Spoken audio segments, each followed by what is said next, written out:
Baik, bismillahirrahmanirrahim. Assalamualaikum warahmatullahi wabarakatuh. Pada pertemuan malam ini akan saya jelaskan mengenai masalah dan judul penelitian. Oke, pada pertemuan sebelumnya kita membahas mengenai apa itu penelitian, kemudian metode dan metodologi, serta perbedaan dari metode dan metodologi itu sendiri itu apa. Dan pada pertemuan malam ini akan saya jelaskan mengenai masalah dan judul penelitian.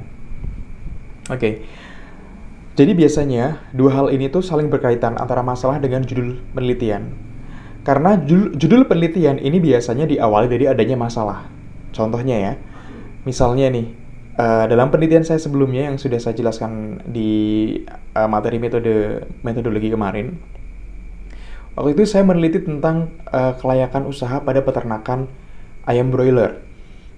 Nah, masalah yang saya temukan sebelum saya mengangkat itu sebagai judul adalah di peternakan tersebut, untuk pembesaran ayamnya itu menggunakan hormon untuk pertumbuhan dengan disuntik ya, dan juga vitamin-vitamin serta obat-obatan lain juga yang disuntikan supaya ayam itu bisa tumbuh besar dan tidak mudah untuk terserang yang namanya penyakit. Seperti itu. Dari situlah kemudian saya ada ide untuk, wah ini kayaknya cocok nih untuk jadi ide penelitian, seperti itu. Bisa jadi juga, judul penelitian itu bisa karena masalah-masalah lain. Misalnya, dari informasi yang dibaca. Pasti ada masalah, ya kan? Misalnya, kalian membaca mengenai kenakalan remaja. Itu kan juga jadi masalah yang nantinya bisa diangkat sebagai judul penelitian.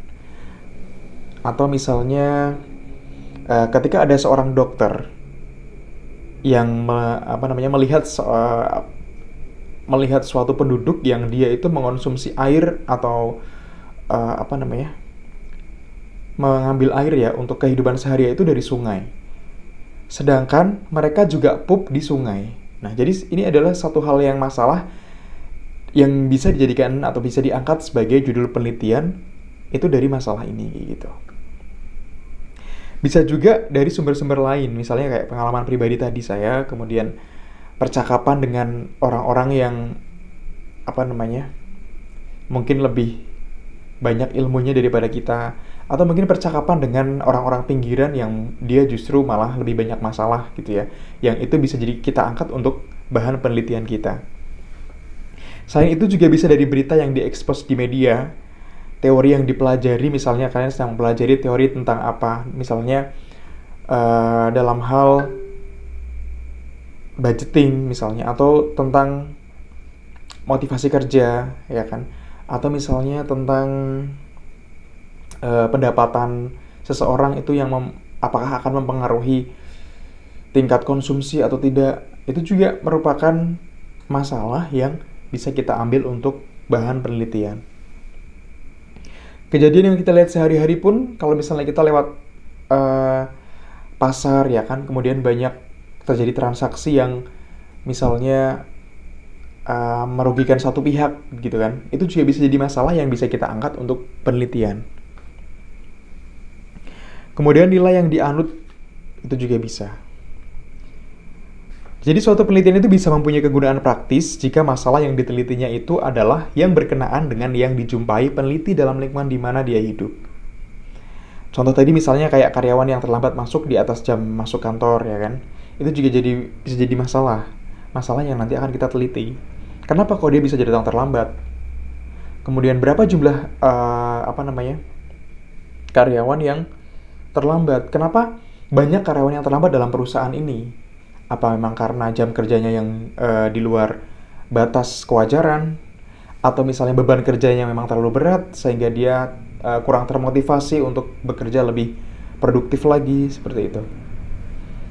Kemudian masalah lain lagi, misalnya jika produksi selalu tidak tercapai target.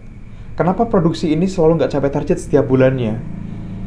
Apakah karena suppliernya misalnya selalu terlambat ketika memberikan atau mengirimkan bahan baku? Bisa jadi juga karena promosinya yang kurang gencar atau kurang tepat sasaran, bisa jadi kan. Itu bisa jadi masalah juga yang bisa kita angkat sebagai bahan penelitian. Penelitian ini dapat juga diawali dengan imajinasi yang kuat dari peneliti. Misalnya karena ada suatu hal yang ingin diketahuinya sendiri. Jadi imajinasi-imajinasi itu pun juga bisa jadi sebagai sumber masalah untuk membuat judul penelitian. Apakah pemilihan masalah berangkat dari masalah atau keingintahuan yang kuat? Nah, itu juga bisa. Jadi tergantung dari Anda masing-masing. Anda berangkat dari masalah atau berangkat dari rasa ingin tahu untuk meneliti judul-judul yang sudah Anda kumpulkan kemarin misalnya. Beberapa pertimbangan yang umumnya juga digunakan misalnya kayak apakah masalah yang dipilih merupakan masalah yang dapat menghasilkan penghargaan atau pengakuan orang lain. Jadi masalah-masalah yang dipilih itu benar-benar vital dan perlu untuk segera diselesaikan atau tidak. Itu ya. Kemudian itu tuh bermanfaat gak nantinya ketika hasil penelitian itu sudah jadi, itu bermanfaat gak untuk kehidupan orang lain misalnya, atau untuk kehidupan orang yang kita teliti misalnya kayak gitu. Kemudian selain itu juga kita harus mempertimbangkan apakah penelitian yang akan kita teliti tentang materi ini atau tentang judul ini itu secara finansial kita mampu apa tidak untuk melaksanakan penelitian ini. Kayak gitu. Mampu baik secara finansial maupun secara dari segi tenaga kita. Karena terkadang ada suatu hal yang menarik untuk kita teliti tapi kita sendiri sebenarnya tidak sanggup untuk melakukan penelitian ini. Contoh saja misalnya ya. Kita hidup di Jawa Tengah misalnya. Ada kejadian yang cukup menggemparkan di Papua sana misalnya. Yang itu tuh sebenarnya menarik sekali untuk kita teliti. Dari sini kan kita bisa menghitung biaya nih. Ya kan, kira-kira biayanya kita tuh secara finansial kita cukup nggak? Kita mampu nggak untuk meneliti ke sana? Kemudian yang kedua adalah tenaga. Tenaga kita tuh bisa nggak mengatur waktu kita untuk bisa melakukan penelitian ke sana? Karena bisa jadi karena kita posisi di sini misalnya juga masih kerja, masih kuliah misalnya, yang kita harus bisa bagi waktu, belum lagi nanti di rumah misalnya ada usaha dan lain sebagainya, membantu orang tua kayak gitu kan. Jadi itu memungkinkan tidak untuk kita melakukan penelitian ke sana misalnya kayak gitu. Itu juga harus dipertimbangkan. Antara finansial, tenaga, waktu itu benar-benar harus disesuaikan. Cari penelitian yang kira-kira bisa kita laksanakan dengan mudah tapi itu cukup menarik untuk diteliti. Itu ya. Kemudian agar masalah penelitian yang kita pilih itu benar-benar tepat, biasanya masalah perlu dievaluasi. Jadi agar masalah penelitian yang kita pilih itu benar-benar tepat, biasanya masalah itu perlu dievaluasi. Evaluasi masalah penelitian itu biasanya berdasarkan beberapa parameter. Parameternya yang pertama adalah menarik. Menarik gak tema yang kita angkat ini? Orang-orang bakalan kepo nggak ketika kita meneliti ini tuh isinya apa sih dan hasilnya tuh kayak gimana nantinya kayak gitu. Terus memiliki nilai tambah. Hindari plagiasi juga karena ini penting sekali ya. Undang-undang hak cipta kalau misalnya kita terlalu banyak meniru atau misalnya copy paste dari penelitian orang, itu kita juga bisa kena ini copyright atau hak cipta, undang-undang hak cipta ya. Kemudian variabelnya juga dapat diuji atau diukur. Nah, nanti kita akan belajar lebih jauh tentang variabel. Variabelnya itu dapat diuji. Jadi ada teori-teori khusus yang istilahnya tuh bisa jadi alat untuk memecah masalah ini gitu ya. Itu namanya variabelnya bisa diuji. Kalau tidak bisa dipecah atau tidak ada alat yang untuk memecah, atau misalnya kita tidak punya pisau yang untuk membelah sebuah semangka misalnya, untuk mengetahui dalamnya itu seperti apa, maka kita juga akan kesulitan untuk meneliti hal-hal seperti itu. Jadi harus kita tentukan dulu variabelnya benar-benar bisa diukur atau bisa diuji. Kemudian mampu untuk dilaksanakan. Kembali lagi seperti halnya tadi tenaga, waktu, biaya, ini juga harus dipertimbangkan apakah nanti ini support atau tidak untuk melaksanakan penelitian ini, kayak gitu ya. Misalnya teman-teman pengen melaksanakan penelitian dengan 1000 responden misalnya, 1000 orang yang diteliti. Oke, mungkin nanti hasilnya akan bagus, dan hasilnya mungkin kalau misalnya ini berhasil tuh bakalan benar-benar bisa menyimpulkan bahwa hasil ini tuh benar-benar valid gitu ya, relevan. Tapi secara tenaga, waktu, kemudian keuangan ya atau finansial kita, kan pastinya kita juga butuh itu yang lebih gitu ya, effort yang lebih untuk bisa menjalankan penelitian ini gitu. Itu yang dimaksud mampu untuk dilaksanakan. Kemudian etika penelitian ini juga penting. Jadi tata krama kita ketika kita mencari responden, ketika kita mengambil sampel, ketika kita menanyai atau mewawancarai seorang HRD misalnya atau seorang manajer, kita tuh harus tahu sopan santunnya, kita harus tahu unggah-ungguhnya bagaimana, prosedurnya seperti apa. Jadi jangan langsung ujuk-ujuk datang ke kantor terus tiba-tiba mau ketemu manajer gitu, nggak bisa. Harus ada prosedur, misalnya kita kasih surat dulu ke kantornya untuk melakukan penelitian, misalnya diserahkan ke satpam, dan nanti di satpam baru diserahkan ke orang staffnya, mungkin dari staffnya baru nanti disampaikan ke manajer atau HRD-nya. Kemudian dari HRD nanti memberikan respon apakah bisa melakukan penelitian di sini atau bisa untuk diwawancari atau tidak. Itu juga butuh proses yang lama. Nah, kembali lagi tadi berkaitan dengan waktu, tenaga, biaya itu mendukung atau tidak, support atau tidak, itu juga harus dipertimbangkan. Kemudian mengidentifikasi masalah penelitian. Nah, bagi penelitian yang berangkat dari masalah faktual, maka masalah ini perlu diidentifikasi. Identifikasi artinya merinci masalah sehingga dapat diketahui dengan jelas. Contohnya misalnya disiplin kerja ya. Di pelanggaran karyawan, kayak tadi yang saya jelasin, misalnya kayak banyak yang terlambat, gitu-gitu. Perilaku yang tidak sesuai aturan, gitu kan. Terus identifikasi masalah ini sebaiknya didukung dengan adanya data. Misalnya lama waktu keterlambatan. Orang ini bisa dikatakan terlambat tuh karena apa? Jadi harus disesuaikan juga. Dikatakan terlambat misalnya karena berangkat lebih dari pukul 8 misalnya. Atau berangkat terlambat ketika tidak bisa mengikuti apel pagi, contohnya seperti itu. Dia bisa jadi kategori-kategori tertentu itu perlu diidentifikasi hal-hal semacam itu. Terus jumlah pegawai yang terlambat itu berapa? Seperti itu kan, kenapa di perusahaan ini banyak yang terlambat? Kayak gitu. Itu juga perlu ada datanya, data realnya itu harus ada.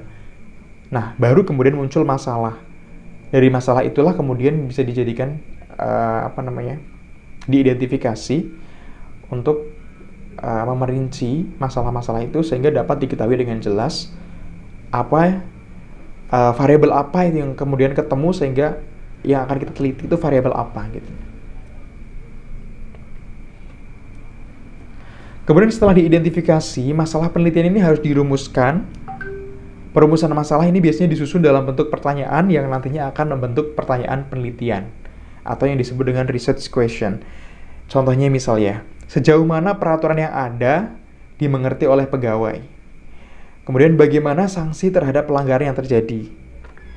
Lalu bagaimana akibat yang ditimbulkan dari adanya pelanggaran?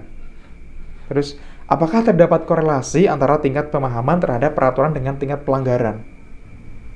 Ini juga pertanyaan-pertanyaan seperti inilah yang nantinya akan kita kupas, yang akan kita buktikan, yang akan kita teliti, sehingga nanti hasilnya terjawab dari pertanyaan-pertanyaan yang ada di rumusan masalah ini. Kemudian sumber-sumber masalah dalam penelitian. Sumber-sumber masalah ini sebenarnya banyak ya. Bisa jadi karena eksperimen atau menguji kebenaran teori. Bisa karena pengalaman di lapangan juga atau keadaan empiris. Ya kan, untuk menjawab masalah praktis seperti yang tadi sudah saya jelaskan di depan.